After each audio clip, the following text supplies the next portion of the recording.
Hi there, good evening, everybody. I want to welcome you all here to the Prog Monster. My name is Murph, and I am the host of this show. So, we're here to do an episode of favorites. I do this every Wednesday night, in which I take a top 5 or 10 or 25 of some kind, and I give you my list.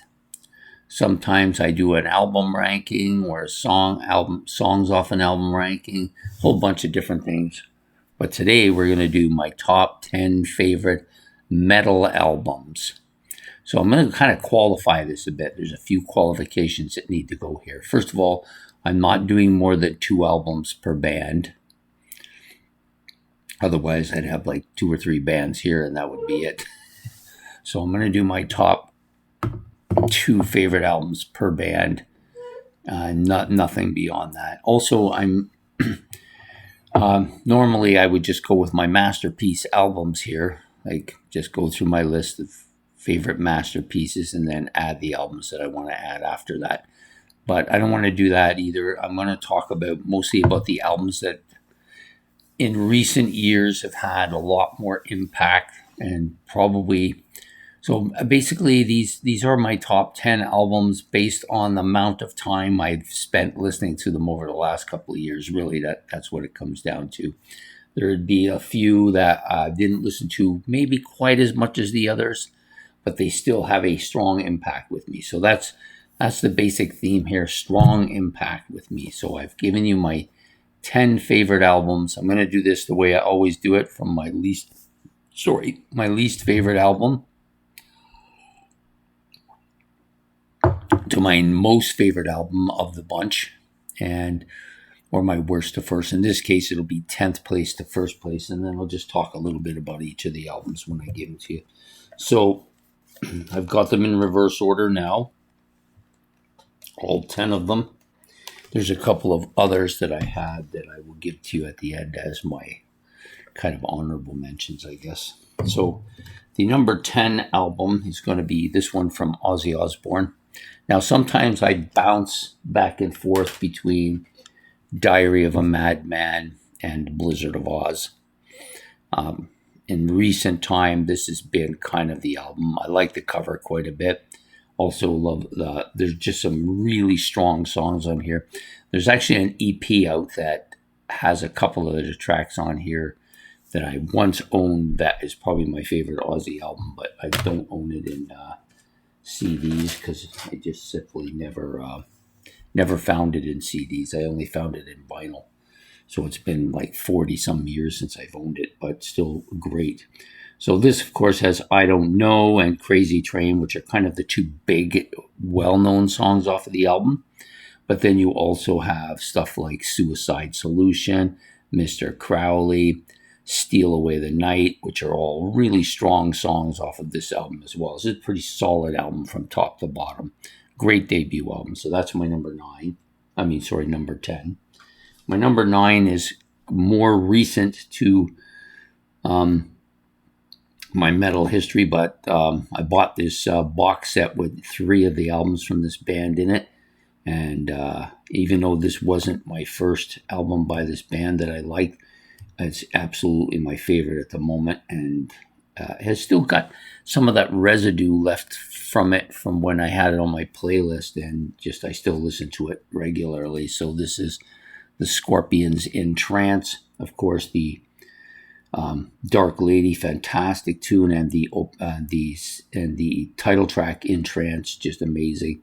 But the whole album from top to bottom, rock, Robot Man, really good. Sun in My Hand, Long for the Fire, Night Lights. These are all strong tracks.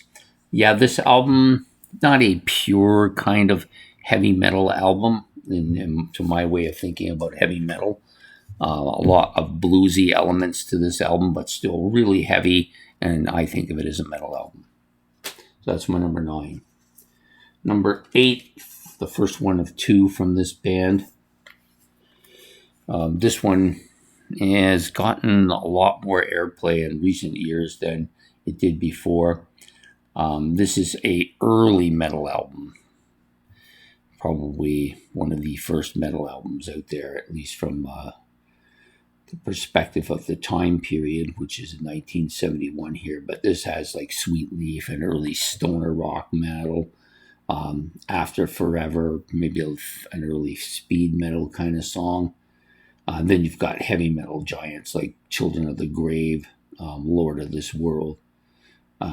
Really great stuff. I do like Solitude. It's probably one of my favorite tracks by this band off of this album. Even though I don't think of it as a very metal song, but this album is pretty heavy for the time period. So it's my number 8.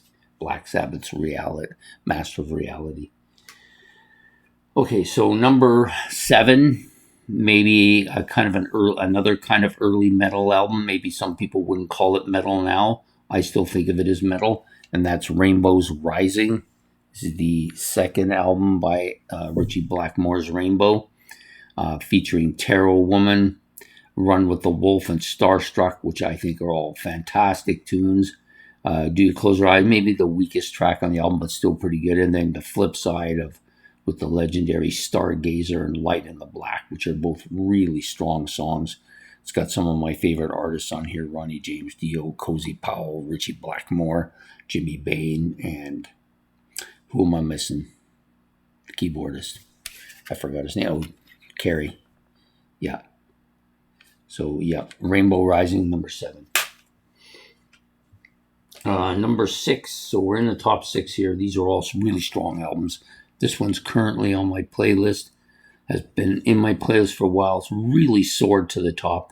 It's getting in here based on a lot of energy that I've gotten from it over the last 5 to 6 months, and that's Painkiller from Judas Priest. I don't know if this will actually end up as a top 10 album for me over the long haul, but it's clearly in there right now, and I had to give it some more attention because I've been giving it a lot lately. Painkiller from Judas Priest. This has, of course, the opening track, Painkiller, one of the hardest driving songs I've ever heard. You've got Metal Meltdown here, really great, all guns a-blazing, heavy track. To me, Nightcrawler may be the best track right now, but it may not end up that way in the long run. But at this time, it's really strong. Between the Hammer and the Anvil, another heavy song. So Painkiller, number 6. Number 5, of all of their albums, I think this is the heaviest. It's definitely the one that I like the most. Chaos and Color from Uriah Heep. Is this a metal album? I think it is.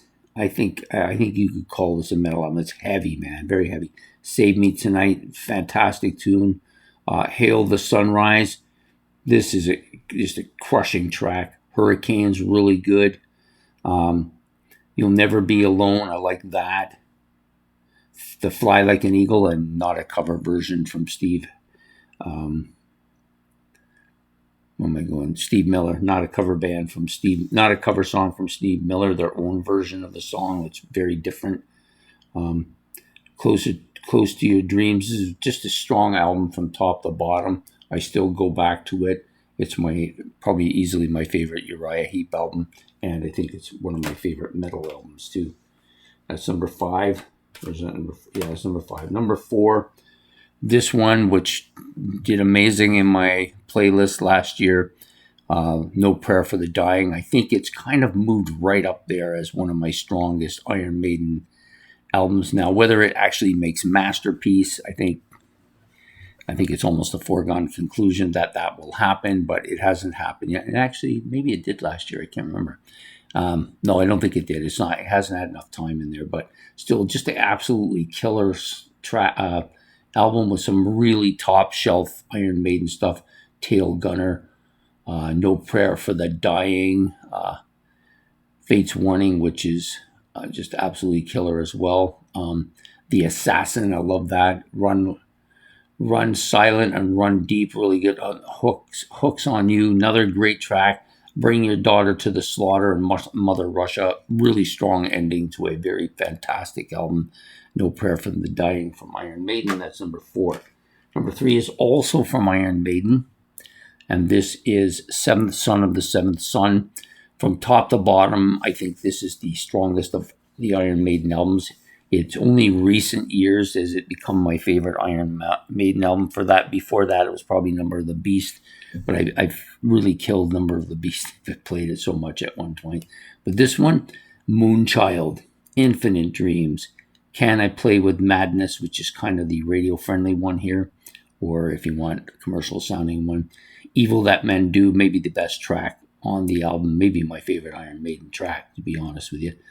The title track, really good. The Prophecies, very good. Clairvoyant, another great one. Only the Good Die Young, fantastic. This from top to bottom, really classic Iron Maiden sounding. That's number 3. Number 2 comes from Judas Priest. This is Screaming for Vengeance. Long been my favorite Judas Priest album. I still play it a lot too, and the stuff that I really liked early on, it's kind of faded a bit, but a lot of the stuff that I didn't like early on has really become my favorite. From top to bottom, this is a strong album, no weak tracks.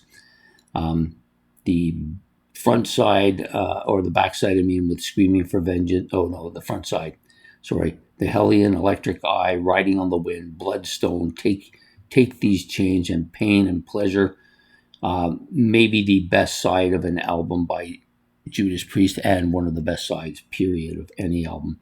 And even the backside, the second side of the album with Screaming for Vengeance, You Got Another Thing Coming, Fever, Devil's Child, all pretty strong as well. It's a solid album from top to bottom.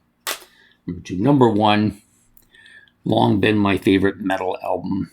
Probably will be long after. I still like to go back to it. And all of the tracks, at least the first 6, are very strong. The bottom 2, maybe a little bit more mediocre, but still the top tracks just really drive this album. Heaven and Hell from Black Sabbath, maybe my first owned official metal album. The first time I bought a metal album was probably this one. Neon Nights, Children of the Sea, Lady Evil, Heaven and Hell, just really strong stuff on that side 1. Side 2 with the combo of Wishing Well and Die Young, really strong second side. Fades a little bit with Walk Away and Lonely Is the Word, but still pretty strong album. This one, it's been challenged in recent years by other albums, but I still think it's the best and it's still my favorite. So that's my number 1 heavy metal album. And I'll give them to you from top to bottom now. So we got Heaven and Hell from Black Sabbath, number 1. Screaming for Vengeance from Judas Priest, number 2. Seventh Son of the Seventh Son from Iron Maiden, number 3. Iron Maiden's No Prayer for the Dying, number 4. Number 5, Chaos in Color from Uriah Heep. Number 6, Painkiller from Judas Priest. Number 7, Rainbows Rising.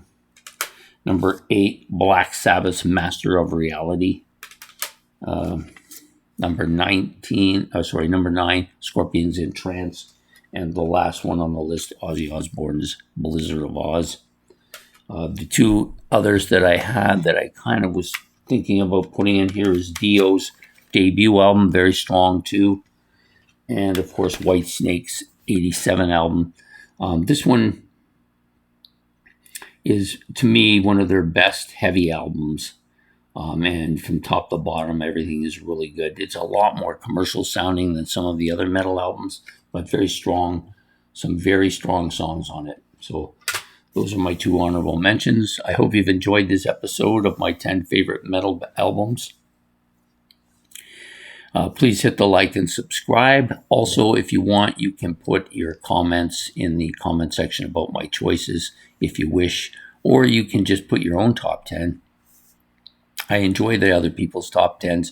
Often like to see what other people like, and sometimes you'll get people that'll put their list, and in their list is 3 or 4 albums that is also on your list. So you say, well, they've got a couple of albums on this list that I have not listened to. Maybe those are albums that if they like the same thing as me, maybe they're going to like the same. Maybe I'll like those albums too. So that's always a good thing. So take care. Have yourself a good evening, and goodbye here from the Prog Monster.